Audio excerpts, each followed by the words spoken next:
Chers amis, chers frères et sœurs, je suis conscient que ce passage de l'Évangile que j'ai choisi pour notre célébration de ce soir est un peu long, mais il me semble qu'il est intéressant ce soir d'accueillir ce beau texte de l'Évangile de Luc pour plusieurs raisons.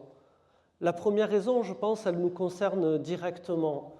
On a ces deux disciples-là qui descendent de Jérusalem vers Emmaüs et ils sont en deuil. Ils ont perdu un compagnon qui leur était très cher, un certain Jésus-Christ. Comme nous, il nous arrive aussi de perdre quelqu'un, un compagnon ou une compagne qui nous est très cher et qui n'est plus là. Ils sont en deuil, ils sont tout tristes, va même préciser l'évangéliste Luc.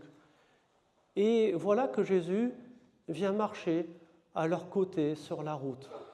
Il s'invite, sans qu'on l'ait convié, il est là, fidèle, aux côtés de ses deux disciples, et il marche à leur côté.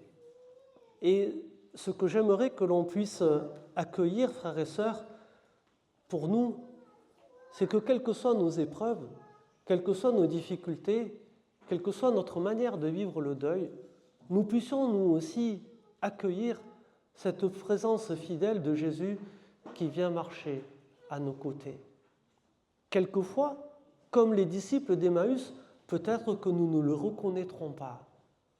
On nous dit bien que leurs yeux étaient aveuglés et qu'ils ne le reconnurent pas, alors qu'ils ont passé 2 ans avec lui. C'est impressionnant quand même. Ils ne reconnaissent pas Jésus qui marche à leur côté.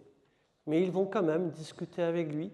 Et chemin faisant, voilà que la peine, que leur fardeau commence à s'alléger grâce à Jésus qui est là et qui peut-être les décentre de leur peine et de leur fardeau et leur permet de penser à autre chose. Et puis il va y avoir un grand moment, un petit peu comme celui que nous allons vivre tout à l'heure, avec le pain consacré et le vin consacré qui vont devenir le corps et le sang du Christ. C'est avec ce geste tout simple que Jésus se fait reconnaître de ses disciples. Et enfin, on va reconnaître celui qui est ressuscité à ce geste tout bête que Jésus a instauré au milieu de ses disciples et de ses apôtres. Alors peut-être que pour nous, ce signe aussi de l'Eucharistie qui nous est proposé, vous le savez, tous les dimanches, les samedis soirs et même en semaine, peut être un moyen de venir nous aussi recevoir le Christ ressuscité et ce faisant, d'accueillir toutes les grâces de paix et de consolation que le Seigneur ne manquera pas de nous accorder, ne manquera pas de nous donner.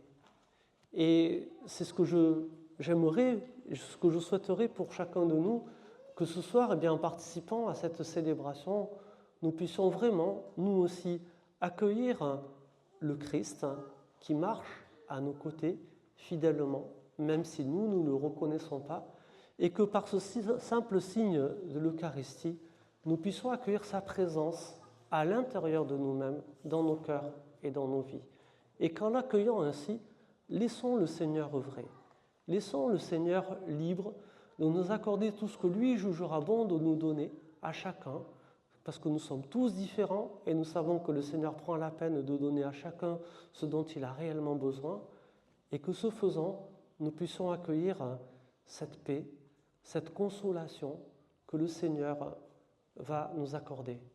Cela ne va pas nous libérer de l'épreuve du deuil, de l'épreuve d'avoir perdu quelqu'un qui nous est cher, mais cela peut nous soulager, nous aider à le vivre, car le Seigneur se propose de porter tous nos fardeaux, tout ce qui est lourd pour nous, de le porter avec nous.